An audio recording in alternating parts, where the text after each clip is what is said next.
जो गली में बैठे, देखो हम जैसे मल मूत्र विसर्जित करने वाले शरीर में क्या कोई देव शक्ति आ सकती है? कोई समझ हो जाए, मनुष्य में तिल जितनी बुद्धि हो जाए। हम भैरव भक्ति बहुत करवाते हैं, वहां देखे हैं कि भाई 10-15 शरीर में एक साथ भैरव जी आए, जोर जोर से कूदे जैसे कोई भूत पिचाच कूद रहा हो। भैरव जैसे शिव स्वरूप उत्कृष्ट शक्ति, जो योग की शक्ति से भी उच्च कोटि की महायोग की शक्ति हो, वो किसी के शरीर में आके हाथ पचाड़ पचाड़ के मारे, ये सेट नहीं होने से मैं कल से कोई भक्ति नहीं कर पाया। कल मैं तो बहुत सारे भजन करता हूँ, बहुत सारे भजन जो लोग सुन के। अभी संकेश्वर में प्रतिष्ठा में भजन किया तो दादावाड़ी के अध्यक्ष मानक जी चोपड़ा ने कहा कि मेरे पूरे 60 साल के उम्र में ऐसी भक्ति मैंने नहीं देखी। जय जय गुरुदेव। हाँ, कुछ चीजें अच्छी हो तो व्यवस्था अच्छी बनती है। राजेश भाई को एक सुई डालूंगा ताकि आगे विटामिन उनके शरीर में अच्छे से पहुंचे और हर काम अच्छा होता है। देखो, जब भी हम किसी संत को, साधु को मंदिर में स्पर्श करने का मौका मिले, दर्शन करें, घर में फोटो कुल देवता को वंदन करें, आज आपको सिखाता हूं। मेरी ये सूर्य नाड़ी है, मेरी ये चंद्र नाड़ी है। जब आप ऐसे वंदन करोगे तो आप मेरे सामने हो, ऐसे 2 हाथ रख बेटा, तेरी जीवनी नाक इस तरफ है, मेरी जीवनी नाक इस तरफ है, यानी तू मेरी चंद्र नाड़ी को तेरे सूर्य नाड़ी से स्पर्श कर रहा है, तू तेरे चंद्र नाड़ी से मेरे सूर्य नाड़ी को स्पर्श कर रहा है। घी में पानी कैसे मिलेगा बेटा? घी में पानी कैसे मिलेगा? और घी और पानी हो गया। कब भी संतों को वंदन करो, अपने घर में रहे हुए कुल देवता देवताओं को स्पर्श करके वंदन करना चाहो तो ऐसे करना चाहिए, ताकि सूर्य नाड़ी से सूर्य नाड़ी का और चंद्र नाड़ी से चंद्र नाड़ी का स्पर्श हो, तभी घी में घी मिलेगा। क्या होगा?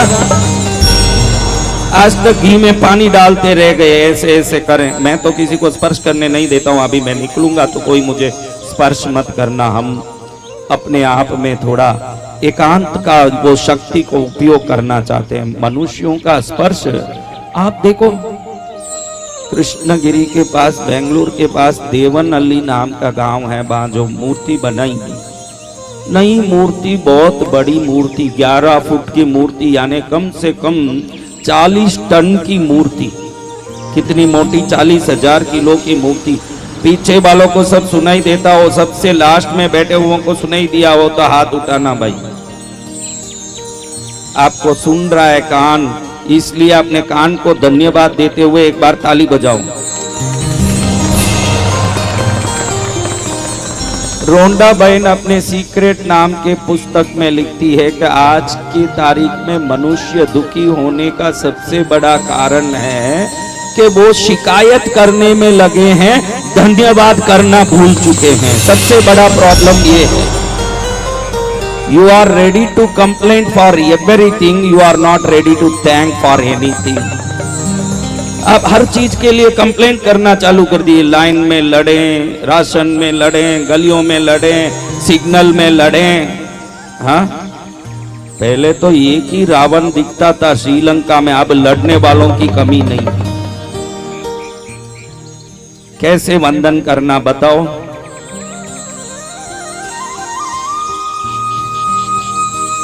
एक अच्छी चीज है, ऐसे करोगे। देखो, न्यूटन ने, एडिसन ने कोई नई चीज प्रकट नहीं की। भू आकर्षण, ग्रेविटी की जो फार्मूला है वो पहले से था ब्रह्मांड में। न्यूटन ने तो उसको एक फार्मूला बना के संसार को बताया जब एप्पल नीचे गिरा। तो आप इतना ध्यान रखो कि इस दुनिया में कोई भी शक्ति हो, आखिर वो नीचे आएगी जहां उसको नीचे, जहां तक खड़ने का जगह मिले। ऊपर से हमने एक पत्थर गिराया, भाई कहां आके गिरेगा? क्यों? गुरुत्व आकर्षण शक्ति चीजों को नीचे लाती है। तो ध्यान रखो, अपने माँ बाप को वंदन करने, अपने बड़ों को चरण स्पर्श करने कभी शर्म मत करो। आप चरण स्पर्श करके गुरु या माता पिता का महिमा नहीं बढ़ा रहे हो, नीचे उतरने वाले गुरुत्व आकर्षण शक्ति उनके शरीर में रहने वाली सभी पंच तत्वों की ऊर्जा को नीचे खींच के पैरों में रखती है। तो आप वंदन के नाम से उनके चरण की शक्ति को अपने शरीर में लेके फायदा उठाते हो। आपको फायदा मिलता है माँ बाप के चरण को वंदन करने से, क्योंकि हर शरीर में पंचभूतों की ऊर्जा है। तो वो ऊर्जा आखिर गुरुत्व आकर्षण शक्ति से कहां जाके टिकेगा, कहां टिकेगा? तो हम चरण स्पर्श करने वाले सनातनी लोग ये जानते हैं, वो विज्ञान जानते हैं कि ग्रेविटी हर फोर्स को नीचे लाती है। तो शरीर में रहने वाली ऑरा फील्ड की जितनी एनर्जी है नीचे होगी। जब आप स्पर्श करोगे, जितनी ऊर्जा आप प्रोड्यूस नहीं कर सकते उतनी ऊर्जा फोकट में दूसरों से अपने में ग्रहण करते हैं। और माँ बाप ही हैं जो सरलता से बच्चे को कुछ दे सकते हैं। हाँ, एकदम बारिश में भीग के कोई बच्चा जाए हैं, भाई बोलता है कि नालायक कहीं छतरी घुमा के आया होगा, बहन बोलती है कि ये मूर्ख है, इसको बुद्धि नहीं है कि बरसात में भीगूंगा तो बीमार पड़ जाऊंगा। सिर्फ माई है जो बोलती है बेटा तू भीग गया, कहीं सर्दी ना लग जाए, जल्दी आ मैं तुझे पहुंच लेती हूं। ए माँ, ये कौन है? माँ। इसलिए हम माँ बाप के चरण को स्पर्श करते हैं, क्योंकि स्पर्श करते समय कितना भी शक्तिमान हो, हम संतों के चरण, भगवान के चरण, माँ बाप का ही चरण क्यों स्पर्श करते हैं? दुनिया में शक्ति वाले लोग और भी होंगे, लेकिन गुरु, माँ बाप और भगवान ये चार ही ऐसे हैं जो आपको इच्छा से, प्रेम से देना चाहते हैं, बाकी लोग चाहते नहीं। और नहीं चाहता है उसके पास जाके हाथ लगाएगा तो गलत ऊर्जा लेके आ जाएगा जीवन में। ऊर्जा होना काफी नहीं है, उस ऊर्जा को प्रेम से देने की भावना वाला होना भी बहुत जरूरी है।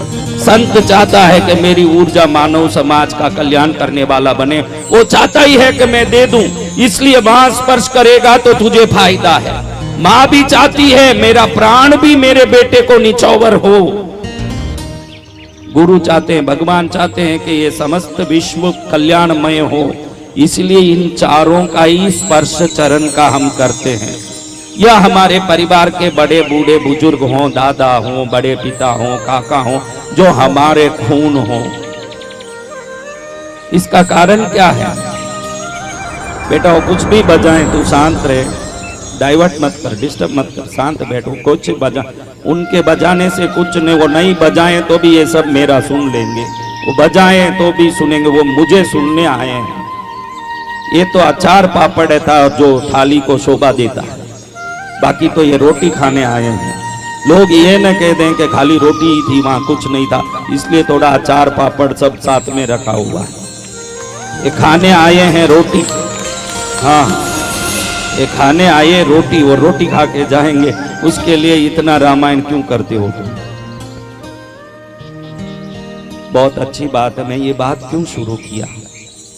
इसलिए शुरू किया, हर चीज में ऊर्जा है, आप उस ऊर्जा को कितना लेना जानते हो।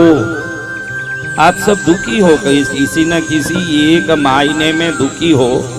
कोई परिवार से दुखी, कोई धन से दुखी, कोई शरीर से दुखी, कोई मन से दुखी, कोई किसी कारण से दुखी है कि नहीं महाराज? बोलो। तो ये विश्व इतनी ऊर्जा से भरी है तो आप दुखी कैसे हो? ऊर्जा सबके लिए बिल्कुल तत्पर है कि सबका कल्याण कर दूं। ऊर्जा का यही नियम है, ऊर्जा सब जगह बहता है। उल्टा आप दिखने वाली चीजों को महत्व देते हो, हम योगी लोग नहीं दिखने वाले इस खाली जगह को ज्यादा महत्व देते हैं। खाली जगह में जितनी ऊर्जा है मनुष्य में उतनी ऊर्जा नहीं है। मैं इस जगह को ज्यादा महत्व देता हूं क्योंकि यही ईतर है। क्या है? ईतर। यू नो ईतर, ईतर यानी वो अंतरिक्ष की वो शक्ति जो दृश्य अदृश्य रूप में दृढ़ या सॉलिड या लिक्विड में परिवर्तित होता है। ईतर हाइड्रोजन ऑक्सीजन बन के पानी बनता है। ईतर विभिन्न प्रकार का वस्तु बनता है। जब घर में दीपक जलाते हो, कल आपने दीपक क्यों जलाना किसने सुना? कल किसने सुना? आप ध्यान रखो, दीपक जलाते हो तो साइंटिफिकली वहां ईतर ही प्रोड्यूस होता है। जहां ईतर होगा वहां पॉजिटिविटी, प्रॉस्पेरिटी, हैप्पीनेस तीनों होंगे।